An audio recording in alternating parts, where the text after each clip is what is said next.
Kita ada di kurang lebih ya. Iya, Pak. Dengan kakak siapa Pak? Boleh tahu? Saya Anissa, biasa dipanggil Nisa. Kak Anissa nanti ya. Nah, kan saya dengan Bapak Anes. Oke, sebelum kita lanjut ke masalahnya. Gimana sih Kak pada hari ini? Lumayan baik sih, Pak. Cuma akhir-akhir ini agak berpikiran soal presentasi minggu depan. Oke. Jadi kalau presentasinya masih minggu depan, tapi dagangannya juga bisa dari ini ya Kak? Iya, apa dari sekarang sudah sering Oh, udah sering. Oke. Nah, kita lihat juga tentang apa sih yang bikin kamu paling cemas presentasi? Saya takut gagal, Oke. terus takut lupa materi, dan juga terus takut kalau dosen sama teman-teman pikir saya itu nggak. Dosen atau teman bikin yang nggak? Oke, jadi yang paling kamu takutkan sebenarnya adalah penilaian dari orang lain gitu ya Kak? Iya. Oke. Jadi Kak, kamu pernah ada pengalaman bikin kamu tak presentasi ya? Waktu presentasi kelompok aku itu salah nyebut satu cerita. Padahal cuma sekali dan dosen biasa aja. Teman-teman juga nggak ada komentar, tapi aku merasa menyenangkan. Masa banget. Itu pas di sana itu kamu apa sih yang ada di pikiran kamu gitu? Apa yang kamu rasakan? Saya merasa tenang. Merasakan dengan walaupun presentasinya berjalan bagaimana? Berjalan dengan baik atau Iya. berjalan baik? Jadi kalau presentasinya tetap berjalan baik kan? Kan? Menurut kamu atau kalian ini kenapa sih satu kesalahan kecil ini bisa menjadi seperti kesalahan yang besar? Kira-kira kenapa? Karena aku merasa kalau aku salah, aku merasa aku nggak pintar. Oke, kalau gitu, kalau misalnya seseorang melakukan satu kesalahan kecil nih, saat presentasi, nah jadi apakah dia ini otomatis bodoh? Nggak juga sih, Pak. Nah, tapi misalnya kalau kamu yang lakuin ini, apa sih yang kamu rasain? Gimana kira-kira? Rasanya beda. Nah, rasanya beda kan? Bedanya tuh bagaimana sih? Apa bedanya? Rasanya itu kayak ada bedanya gitu, Pak. Saya ngerasa saya itu harus selalu sempurna. Nah, di terapi yang kita pakai ini, kita itu biasanya menggunakan tiga hal yang dimana ini saling berhubungan. Nah, yang pertama ini ada A atau attention event atau peristiwa yang sedang terjadi, lalu B atau belief, ini tuh kepercayaan atau yang bisa percaya itu bagaimana. Lalu ada C, konsekuensi ini reaksi emosional yang muncul dari hasil kepercayaan yang tadi. Oke. Kalau kita pakai yang tadi ya. Tadi untuk presentasi, kamu salah menggunakan satu istilah. Menurutmu itu sudah benar? Sudah cukup ya. Oke. Setelah itu apa sih yang langsung terlintas di pikiran kamu yang muncul? Saya merasa baik. Merasa gagal. Kira-kira ada lagi nggak? Orang-orang pasti kayak pikir aku nggak pintar.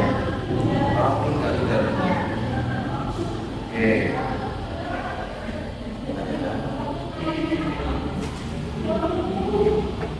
Nah, apa harus sampai sempurna?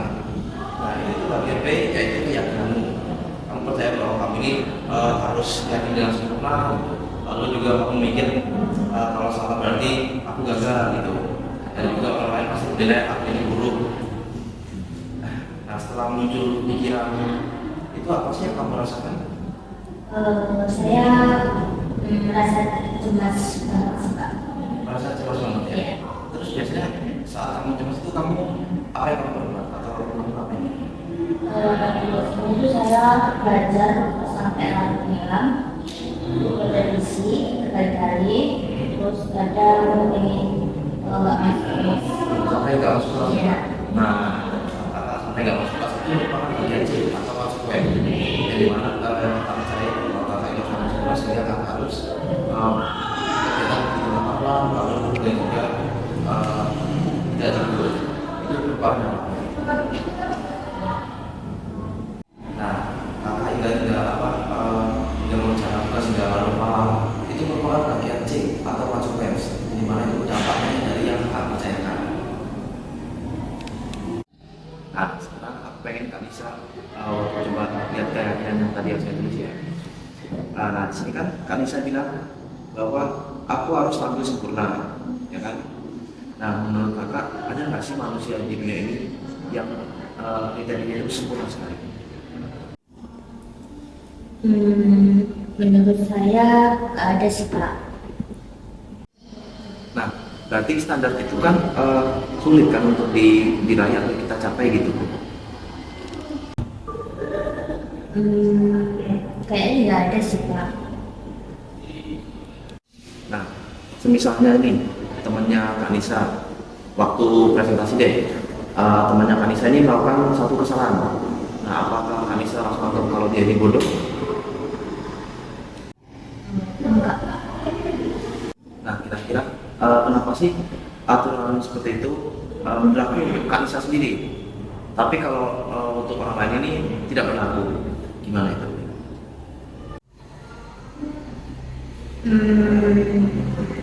Karena saya nggak kepikiran sampai ke sini Pak. Ini tuh bisa jadi kamu cemas ini bukan karena hanya saat kecil yang muncul dari kakak, tapi karena Kak Nisa ini ada pikiran kalau Kak Nisa ini aku harus tampil sempurna, pokoknya Kak Nisa harus perfect banget gitu. Nah, itu kakak cemas itu karena bahwa kakak tuh harus berpikiran seperti itu. Iya Pak, kayaknya memang begitu. Nah, coba kalau kita ubah cara berpikirnya itu, misalnya menjadi aku ini memberikan presentasi itu yang sebaik mungkin. Tapi kalau misalnya aku melakukan satu kesalahan kecil, ini tuh bukan berarti aku gagal. Nah, tak bisa itu bagaimana? Rasanya itu Lebih ringan ya. Apakah tetap lebih realistis mungkin? iya Pak. Lebih realistis ya. Nah, jadi tujuan kita ini bukan membuat Kak Nisa ini sempurna, tapi melainkan membantu kamu melihat bahwa kesalahan kecil ini itu bukan penentu dari nilai dirimu.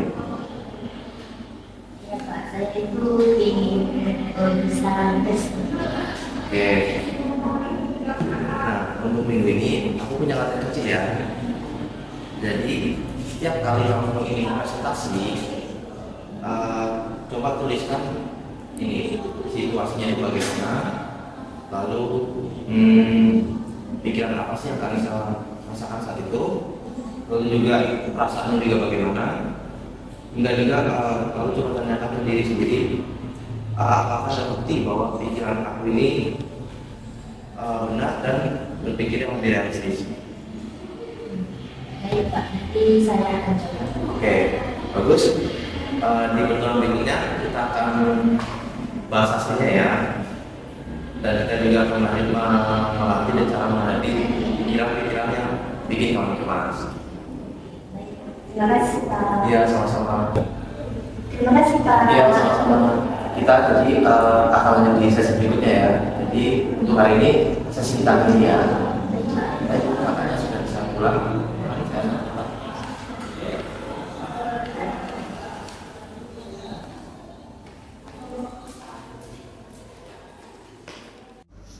Halo semuanya, pada video ini kami menampilkan simulasi initial session menggunakan pendekatan Rational Emotive Behavior Therapy atau REBT. Kasus yang kami angkat adalah seorang mahasiswi bernama Nisa yang mengalami kecemasan saat presentasi karena memiliki kecenderungan perfeksionisme. Nisa merasa harus selalu tampil sempurna dan menganggap kesalahan kecil akan membuat orang lain menilai dirinya tidak kompeten. Akibatnya, ia mengalami kecemasan berlebihan, sulit tidur, kehilangan kepercayaan diri, bahkan mulai menghindari presentasi. Pendekatan terapi yang kami gunakan adalah Rational Emotive Behavior Therapy atau REBT. Pendekatan ini berfokus pada keyakinan irasional yang memengaruhi emosi dan perilaku seseorang. Dalam simulasi ini, kami menggunakan model ABC, yaitu Activating Event, Belief, dan Consequence, untuk membantu klien memahami hubungan antara peristiwa, pikiran, dan respons emosionalnya. Jadi, teknik yang ditampilkan dalam video meliputi rapport building untuk membangun hubungan terapeutik, active listening, paraphrasing, dan reflection of feeling agar klien merasa dipahami. Selanjutnya, terapis membantu klien mengidentifikasi komponen A, B, dan C pada model REBT. Karena ini merupakan initial session, proses terapi dibatasi sampai tahap identifikasi masalah dan belum memasuki tahap disputing maupun pembentukan keyakinan baru. Nah, melalui simulasi ini, kelompok kami belajar bahwa keberhasilan sesi awal tidak hanya bergantung pada teknik terapi, tetapi juga pada kemampuan terapis membangun hubungan yang hangat, mendengarkan secara aktif, serta memahami keterkaitan antara pikiran, emosi, dan perilaku klien. Pengalaman ini memberikan pemahaman bahwa asesmen yang baik menjadi dasar penting sebelum melanjutkan ke tahap intervensi berikutnya. Terima kasih.